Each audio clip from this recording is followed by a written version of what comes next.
Students, तो ये child's law का जो नया सेटअप है, इस नए सेटअप पर कैसे हम लोग एक्सपेरिमेंट डिमॉन्स्ट्रेट करेंगे, आज इस बात को हम लोग देखेंगे। हमारा यहाँ से पर्पज़ क्या है, चाइल्ड्स लॉ से चाइल्ड्स लॉ को वेरीफाई करना हमारा यहाँ का पर्पज़ होगा। चाइल्ड्स लॉ को वेरीफाई करने की ओर अगर आप पढ़ेंगे तो आप सबसे पहले जानते होंगे कि चाइल्ड्स लॉ होता क्या है। चाइल्ड्स लॉ में बेसिकली प्लेट करंट और प्लेट वोल्टेज के बीच में एक रिलेशन को बनाया गया, जिस रिलेशन को आप लोग नॉर्मल रूप से IP proportional to EP to the power 3/2 लिखते हैं। प्रोपोर्शनलिटी हटता है तो आप सिंपल तौर पर कहते हैं IP is equal to K EP to the power 3/2। आप इसका लॉग लेंगे तो लॉग IP हो जाएगा। Log IP is equal to log K plus 3/2 log EP हो जाएगा। क्लियर है? अब यहाँ से हम क्या करते हैं, अब हम यहाँ से जो वोल्टेज को बढ़ाते हैं, प्लेट वोल्टेज को, उसे करस्पॉन्डिंग प्लेट करंट को पढ़ते हैं। जब पढ़ेंगे तो जो हमारे पास डेटा आएगा हम उसको इसी लॉग EP और लॉग IP के फॉर्म में क्रिएट कर लेंगे। मतलब IP का जो डेटा आएगा उसको लॉग IP बना लेंगे, लॉग EP का जो डेटा आएगा उसको लॉग EP बना लेंगे। यहाँ से हम क्या दिखा दें कि हम ये कह सकें कि चाइल्ड्स लॉ वेरीफाई हो रहा है। तो सबसे पहले देखिए, अगर आप देखेंगे तो log EP is equal to log K plus 3/2 log EP आ रहा है। तो log K बेसिकली कांस्टेंट है जिसकी वैल्यू सिंपली डिपेंड करती है कि जो वाल्व हमारा है, इस वाल्व की ज्योमेट्री क्या है, इस पर बेसिक रूप से डिपेंड करती है। तो हमको उस पर बहुत फोकस होना नहीं है, वो तो एक फिक्स क्वांटिटी है, कांस्टेंट वैल्यू है। यहाँ से साफ तौर पर दिख रहा है कि अगर log IP को log EP के साथ देखेंगे तो आगे उसके 3/2 आ रहा है। इसका मतलब स्लोप जो होना चाहिए दोनों के बीच में वो एक स्ट्रेट लाइन के आना चाहिए, और जो स्लोप होना चाहिए वो 3/2 के आर्डर में जाना चाहिए। 3/2 का आर्डर अगर आप देखेंगे तो डिवाइड करके आप चेक कर सकते हैं, आपको 1.5 के आसपास की वैल्यू दिख रही होगी।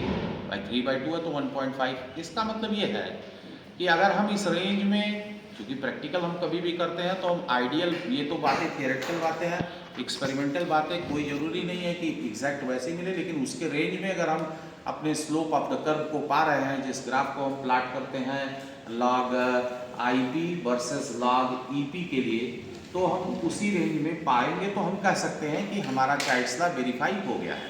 हमने उसके लिए एक थियरी का फॉर्मेट तैयार कर रखा है। सबसे पहले किसी भी सेटअप पर, जैसा आपको मालूम है, काम करने हम जब जाते हैं तो उसके बाहर क्या दिख रहा है और जिस पर हमको रीडिंग पढ़नी है उसका लिस्ट काउंट पढ़ते हैं। तो आपको साफ तौर पर दिख रहा होगा कि ये असेंबल्ड पूरा का पूरा है। यहाँ आपको वाल्व भी दिखाई दे रहा होगा। अब यहाँ आपको एक मिली एमीटर दिखाई दे रहा है, यहाँ आपको वोल्ट मीटर दिखाई दे रहा है। करंट और वोल्टेज को यहाँ से हमको पढ़ना है, तो यहाँ से हमको वोल्टेज, प्लेट वोल्टेज को बढ़ाना है, प्लेट करंट को हमको सिंपली पढ़ते चले जाना है।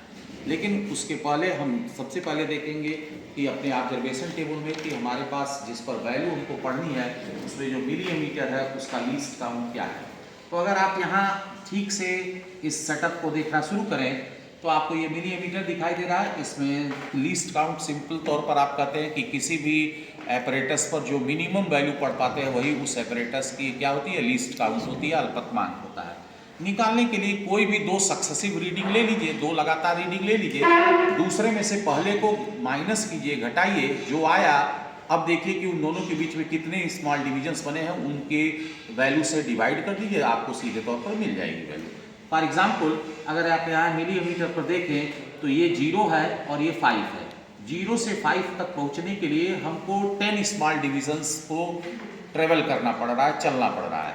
इसका मतलब हुआ 5 - 0 5 और बाई 10। इसका मतलब है एक स्मॉल डिवीजन की जो वैल्यू हुई वो कितनी हो गई, 0.5। तो एक चीज़ कंफर्म हो गया कि हमारे इस सेटअप में जो मिली एमीटर लगा हुआ है उसमें उसका लीस्ट काउंट कितना हो गया, 0.5। 0.5। तो इस तरह से हम सबसे पहला काम करेंगे कि हमने मिली एमीटर का लिस्ट काउंट निकाल लिया। सेम तरीके से वोल्ट मीटर पर आ जाइए। वोल्ट मीटर पर दिख रहा है कि ये 0 है और नेक्स्ट ये 50 है। 0 से 50 पर जब हम जा रहे हैं तो फिर 10 डिवीजन चल रहा है। तो 50 - 0 50 और बाई 10 मतलब एक स्मॉल डिवीजन की वैल्यू कितनी हो गई, 5 वोल्ट। तो इस तरह से जो हमारा वोल्ट मीटर है उसकी वैल्यू लिस्ट काउंट हो गया 5 वोल्ट 5 वोल्ट। अब यहाँ से वेरिएशन के तरीके बहुत से हो सकते हैं कि आप कोई भी कभी भी हम जब आप जब वेरिएशन लेते हैं तो हम एक डेफिनेट इंटरवल को कंसीडर करते हैं। जैसे मन में आप बैठा लीजिए पहले से ही कि आप अगर वोल्टेज को किस अनुपात में बढ़ाना चाहते हैं, 5 वोल्ट, 10 वोल्ट, 20 वोल्ट, 25 वोल्ट, एक दिमाग में बना लीजिए, क्योंकि आपको दिख रहा है रेंज हमारे पास पर्याप्त है, 0 से लेकर के 300 वोल्ट तक की लिमिट है। तो अच्छी खासी रीडिंग आपको मिल जाएगी। कम से कम आपको एक ग्राफ प्लाट करने के लिए 5, 7, 10 रीडिंग तक होनी चाहिए, जिससे आपका ग्राफ में 1-2 पॉइंट अगर फ्लैक्चुएट करे तब भी आप ग्राफ बना सकें। जितना अधिक ऑब्जर्वेशन में रीडिंग आपके पास होगी, आपके एक्सपेरिमेंट में कह सकते हैं कि उसकी जो क्वालिटी होगी उतनी अच्छी होगी। तो इसलिए हम एक दिमाग बनाते हैं कि हम लोग 10 वोल्ट एक ले करके चलते हैं, 10-10 वोल्ट, मतलब हम हर बार जब एक्सपेरिमेंट को करेंगे तो 10 वोल्ट मीटर पर पढ़ाएंगे और उसके करस्पॉन्डिंग करंट को हम पढ़ते जाएंगे। तो अब हम देखिए सेटअप को ऑन कर रहे हैं, ये हमारा सेटअप ऑन हो गया। सबसे पहला काम क्या होगा, क्योंकि आपको मालूम है कि जब तक फिलामेंट गर्म नहीं होगा तब तक कोई भी इलेक्ट्रॉन एमिट नहीं होगा प्लेट के थ्रू। तो सबसे पहला काम हम करेंगे कि फिलामेंट को गर्म करेंगे। देखिए 6 लिखा है, इसका मतलब इनिशियली हमको 6 पॉइंट, जैसा आइडियली देखा गया 6 पॉइंट समथिंग पर वैल्यू मिलने लगती है, वैसे 6 वोल्ट तक की सप्लाई अगर आप देंगे तो आप पाएंगे कि फिलामेंट आपको गर्म होते हुए महसूस होगा। देखिए सब उसके लिए क्या करेंगे, एक्सपेरिमेंट में LT लिखा हुआ है, LT कंट्रोल को बढ़ाना शुरू कर देंगे। अब यहाँ से देखिए मैं बढ़ाता चला गया। अब तक आप देखिए डायोड वाल में कोई भी चमक नहीं थी। अब आप देखेंगे कुछ ही समय में आपको 6 वोल्ट पर 6.3 वोल्ट की सप्लाई मिल रही है। देखिए आपको हल्का सा गर्म फिलामेंट गर्म होते हुए दिखने लगा, देख रहे हैं, जो स्पष्ट वहाँ से भी दूर से भी चमकता हुआ दिखाई दे रहा होगा। ये फिलामेंट गर्म हो गया। अब फिलामेंट गर्म हो गया, अब हमारा एक्सपेरिमेंट शुरू होता है। जैसा मैंने आपसे कहा था कि हम लोग 10 वोल्ट को लेंगे अगर, तो 10 वोल्ट का मतलब है कि एक स्मॉल डिवीज़न की वैल्यू 5 वोल्ट, तो हम 2 स्मॉल डिवीज़न लें तो 10 वोल्ट हो जाएगा। तो देखिए हम धीरे से इसको स्मूथ हैंड से बढ़ाना शुरू करते हैं और ये हमारा 2 वोल्ट, 2 डिवीज़न हम चल गए और 2 डिवीज़न का मतलब हुआ 10 वोल्ट हम चले और 10 वोल्ट के करस्पॉन्डिंग आप देख रहे हैं IP भी आपको 2 स्मॉल डिवीज़न आगे बढ़ी दिखाई दे रही है। एक स्मॉल डिवीज़न की वैल्यू 0.5 थी, 2 स्मॉल डिवीज़न चले तो 0.5 multiplied by 2 that is 1 milliampere. Next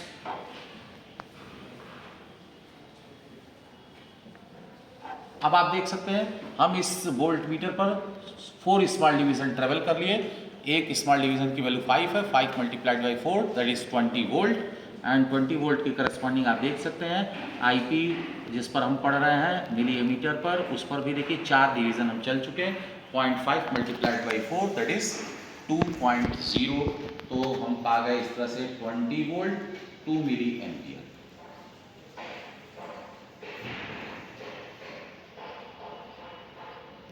6 division हम चल लिए, मतलब हम 30 वोल्ट चल लिए और 30 वोल्ट के करस्पॉन्डिंग अगर हम देखें तो देखिए यहाँ भी आप देख रहे हैं 6 डिवीज़न हम ट्रेवल कर चुके हैं। थोड़ा सा जूम करके इस बात को भी दिखा सकते हैं, दिखा दीजिए।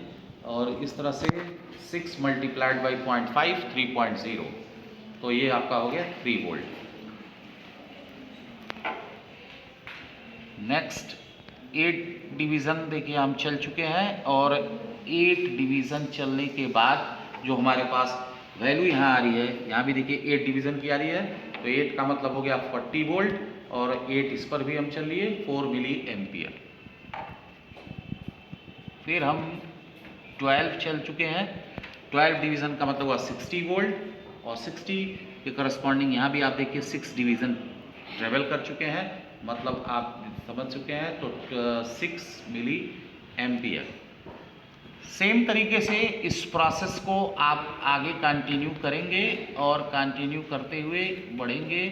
तो फिर अब आप आ चुके हैं 12 के बाद 14 पर और 14 पर और 14 के करस्पॉन्डिंग आप देख सकते हैं यहाँ भी आपको 14 डिवीज़न चलता हुआ दिख रहा आदमी। तो 5 तो पूरा, 5 के बाद फिर 4 डिवीज़न, 4 मल्टीप्लाइड बाई 0.5 2.0 एडअप हो जाएगा। तो इस तरह से आप आ जाएंगे 70 वोल्ट 7 मिली एम्पियर। तो इस तरह से 6 रीडिंग बन गई हमारी। अगर आप इसी इंटरवल को कुछ दूसरा लेंगे तो कुछ दूसरा आप पाएंगे। ये सिंपल तौर पर एक्सपेरिमेंट बस इतना है।